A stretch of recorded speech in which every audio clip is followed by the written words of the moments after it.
Prime Minister Narendra Modi visited Bhagalpur in Bihar with Chief Minister Nitish Kumar today. He flew to Purnia and then took a helicopter to Bhagalpur, where crowds cheered and chanting Modi Modi as he waved from an open vehicle. Modi launched the 19th installment of PM Kisan Samman Nidhi Yojana and inaugurated several projects. This visit is important as the Bihar elections are near and the NDA hopes for another win. In a speech in Guwahati, RSS Chief Mohan Bhagwat addressed hundreds of volunteers, stressing the need for Panch Parivartan, 5 key transformations for societal progress.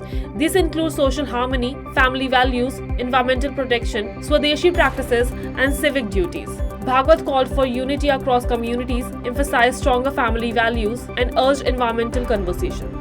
He also encouraged embracing Swadeshi practices and following civic and traditional norms. The speech was a part of RSS centennial celebrations. Delhi's Chief Minister Rekha Gupta and her ministers took oath as a member of Legislative Assembly today. BJP leaders including Pravesh Verma, Ashish Sood and others also pledged their commitments. The AAP's 22 MLAs including Leader of Opposition Atishi sworn in as well. A big moment came when Vijendra Gupta was elected Speaker. CM Rekha Gupta congratulated him, highlighting his experience and dedication to Delhi's progress.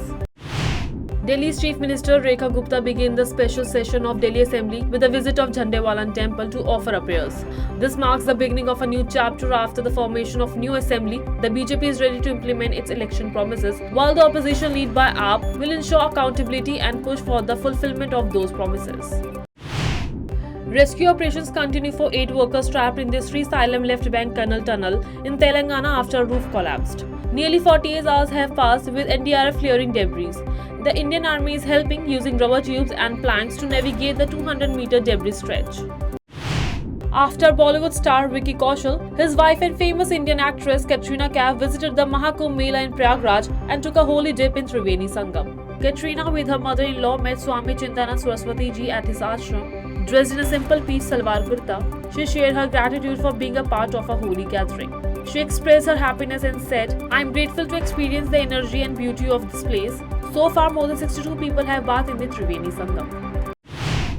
The Trump administration announced the elimination of 2,000 positions at US 8, placing most staff on leave except for essential roles. This follows the federal judge's ruling allowing the plans to proceed. Critics argue that this move undermines USA's ability to respond to the global crisis, putting millions at risk. At CPAC 2025, Italian Prime Minister Giorgia Meloni discussed the rise of conservative leaders like Trump, Meloni and Modi. She criticized the left for double standards, claiming conservatives are wrongly seen as threats to democracy. Meloni stressed the importance of security in energy, economy and defense for preserving freedom. In a historic election, German Chancellor Olaf Scholz's Social Democrats suffered a crushing defeat, securing just 16%. The CDU-CSU alliance, led by the Friedrich Merz, won with over 28%, making Merz the next chancellor. The far-right AfD came second with over 20%. Scholars condemned the AfD but congratulated Merz. Virat Kohli helped India beat Pakistan in Champions Trophy with his 51st ODI century. Kohli scored 100 runs off 111 balls, finishing unbeatable and hitting the winning runs. Pakistan started well, but India's bowlers including Kuldeep Yadav, 3 wickets for 40 runs and Hardik Pandya, 2 wickets for 31 runs, kept them in check. Kohli also became the fastest Indians to reach the 14,000 ODI runs, passing Sachin Tendulkar. India won the match comfortably.